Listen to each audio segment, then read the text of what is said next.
شكرا يا ربي شكرا هديت قلبي شكرا. Actually went back down. Now, if somebody has like a heartburn, when you have heartburn and you have like, you feel like you're vomiting and something comes up, it came up and then you and right away you put it back down. Will it break your fast? A little amount of vomit went up my throat, then a reflex action, when it went back down, I felt I had no control over it. Does my fast break? Answer is no. If you had no control over it, it came up, went down quickly, this will not break your fast. Now, can I swallow the bits of food left in between my teeth? Well, if that particle that is left in between your teeth is smaller than a chickpea in size, then the fast will remain valid. However, if something equal to or bigger than a chickpea, then fast will be invalid. And only qada will be necessary, not kafara. You have something stuck in your teeth, and it is size of a chickpea or more, and you swallowed it, you will have to make 1 for 1. If it's less than that, if it's smaller than a chickpea, then it doesn't break your fast, inshallah. But if the amount that is stuck in the teeth, if smaller than the chickpea, you pull it out with a toothpick or you take it out with your hand and then you put it back in your mouth and you swallow it, then that will break. Whether that is smaller than even if that's if it's a smaller amount than a chickpea, but you took it out purposely from your mouth, from your teeth, you removed it, then you put it back in your mouth, you swallowed it, this will break your fast. And yeah, now, can we apply eardrops? Now the question is eardrops, if it will break our fast. No, the fast will remain valid. However, with regards to the eardrops, if the eardrums are perforated, meaning if it has like a hole in it and if the drop will reach the inner ear and then into the brain, then in that case it will not be permissible. Best is to avoid it. Now, do nasal spray break one's fast? If a person uses nasal spray, what should be done? Nasal spray is not permissible. It will break the fast. It will nullify the fast. However, you should consult a doctor and ask them for like cotton swabs or inner lining of the nose, to the inner lining of the nose. In this matter, the medication will not go into the mouth, into the nose, or into the brain. But the nasal spray will. So nasal spray should find a substitute for that and talk to the doctor regarding that. Deodorant and perfume. Those sprays, aerosol spray, have a defined body. They are like, there's a physical body of that spray. When you spray it out, something comes out. There's a body to that, and then there's vapors contained within. So if one is not cautious while applying these sprays, it goes down the throat, it will break one's fast. If someone else is spraying and the vapor go down your throat while you did not intend to inhale it, then your fast will not break. Unintentional. Someone did it, you didn't intend to take it in, but it went in, then it will not break. One should exercise caution in using this substance and not jeopardize one's fast. Just stay away from this thing. Obviously, smoking is a general principle. Smoking cigarettes, shisha, and other similar items will break one's fast. So, marijuana or anything else, anything that you smoke will obviously break your fast, and because of that, you'll have to give qada and kafara. Both will be necessary. So 61. One fast for one, and then 60 other. Now, regarding asthma pumps. Asthma pumps, obviously, it will invalidate the fasting, the fast. And fast without it, they will have to give, they'll have to perform qada. But if there's somebody who will always remain on this state, they can never stay without the asthma pump, then they will have to give fidya. And fidya is that amount of which you give in sadaqatul fitr, in the fitrah that we give in Ramadan before the salat of Eid, of Eid al-Fitr.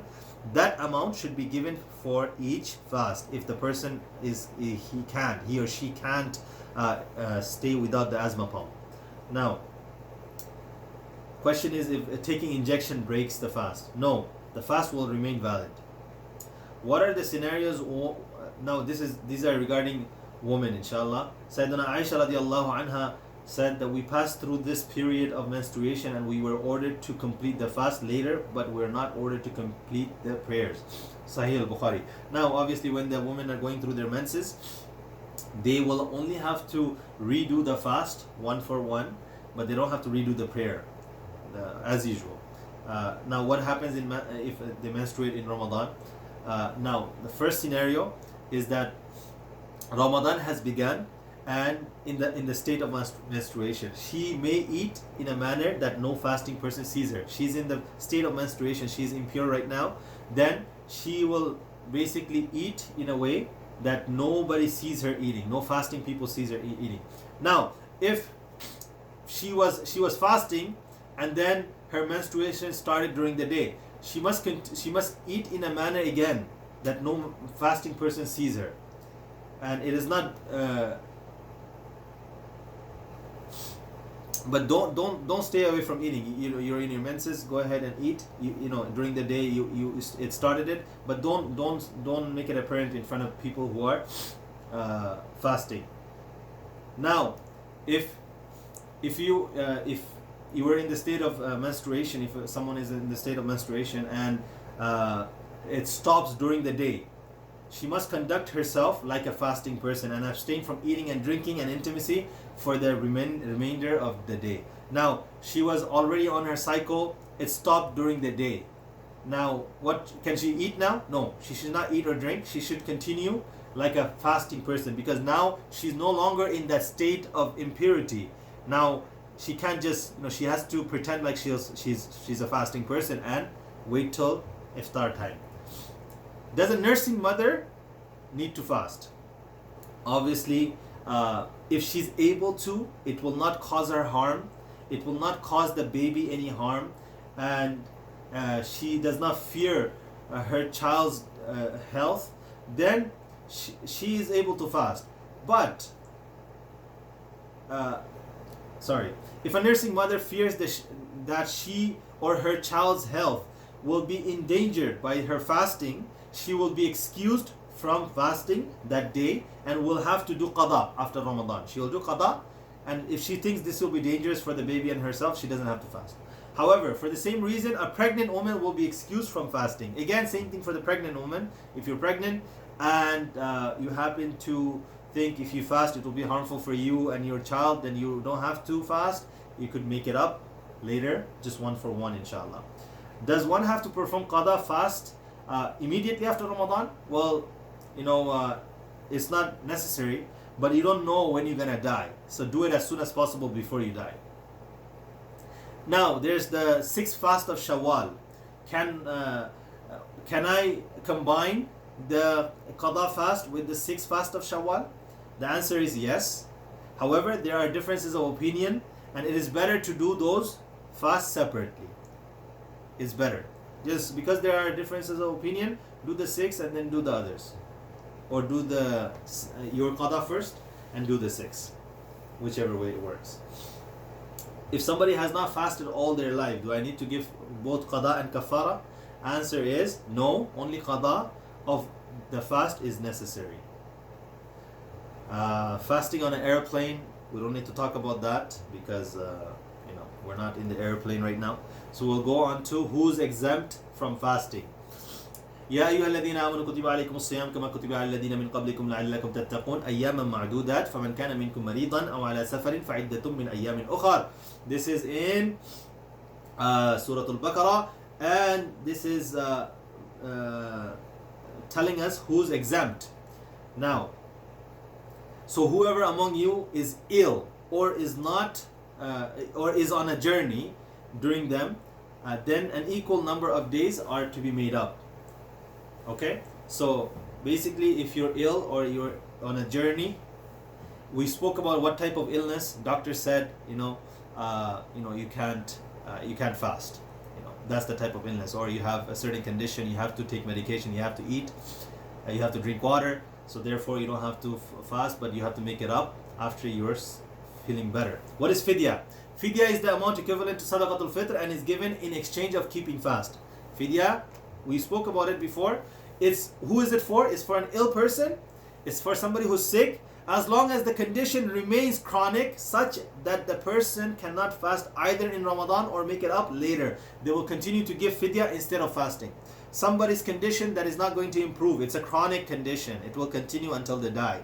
So obviously there's no hope in this person for them to fast. You can give fidya for them, and the fidya is the amount that you give sadaqatul fitr. In New York they have decided $7 US. I believe in Canada it's about $10 to $12 Canadian. Give 12 just to be safe. So that's the fidya for each fast.